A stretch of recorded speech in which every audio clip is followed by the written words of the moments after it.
Tentu kita sering mendengar kata berbuah.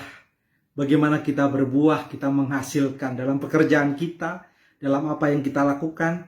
Hendaklah itu berbuah. Dan buah itu besar, tetap menghasilkan sesuatu yang bisa dinikmati oleh orang lain dan sebagainya. Dalam pengalaman saya banyak sekali yang saya lakukan itu tidak berbuah.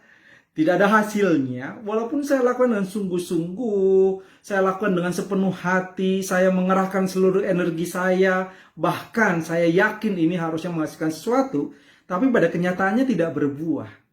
Ya, akhirnya saya memahami satu titik, bahwa di dalam proses petani, ini belajar dari petani, ada proses yang memang menanam benih, ada proses yang akhirnya menyirami, ada proses yang akhirnya menghasilkan buah, yang memanen, dan buah itu dihasilkan dengan sesuatu yang luar biasa dan kita menikmati buah-buah tersebut. Tapi sebelum itu semua terjadi, ada satu proses yang tidak disenangi tetapi itu harus dilakukan, yaitu menggemburkan tanah, menyiapkan tanah supaya biji yang masuk bisa bertumbuh, benih yang ada bisa terus bertumbuh. Ada orang yang menggemburkan tanah, menghilangkan rumput-rumput yang ada. Misalnya tadinya lalang di situ, dihanguskan lalangnya, lalu digemburkan, dicangkul, dipupuk, dan itu sangat melelahkan. Sangat melelahkan. Tapi apakah ada hasilnya? Tidak ada. Bahkan kalau tidak ditanam, hanya dalam waktu berapa hari saja, itu sudah kembali ke posisi yang semula. Jadi ada peran-peran tersebut dalam hidup seseorang, dalam yang kita kerjakan, kita lakukan.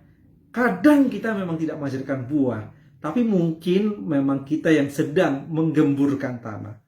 Atau kadang kita melakukan sesuatu hanya sedikit dan buahnya lebat, luar biasa. Tapi kita harus ingat, ada faktor atau orang-orang yang sudah berjasa sebelumnya yang menggemburkan tanah tersebut. Kita nggak boleh sombong. Mungkin kita mengatakan, saya hanya melakukan segini aja, hasilnya luar biasa. Itu yang melakukan 10 tahun nggak ada hasilnya.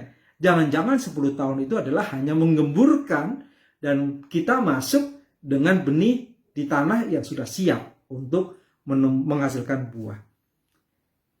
Ya, ada kalanya kita kecewa dengan apa yang kita kerjakan, kita lakukan, karena kita tidak melihat hasilnya. Tetapi selama kita yakin itu yang Tuhan taruh dalam hati kita untuk kita lakukan, kita kerjakan saja. Tapi nggak ada buahnya, ya nggak apa-apa. Mungkin ada generasi berikutnya setelah kita, ada orang-orang setelah kita yang akan menikmati tanah yang gembur tersebut dan hasilnya luar biasa. Toh kalau berhasil, Tuhan juga yang disenangkan, bukan? Kalau nggak berhasil, ya Tuhan yang akan membuat itu semua bisa berhasil. Jadi kita lakukan bagian kita sebaik mungkin yang kita lakukan, walaupun tidak terlihat buahnya, tetap kita perlu kerjakan dengan baik.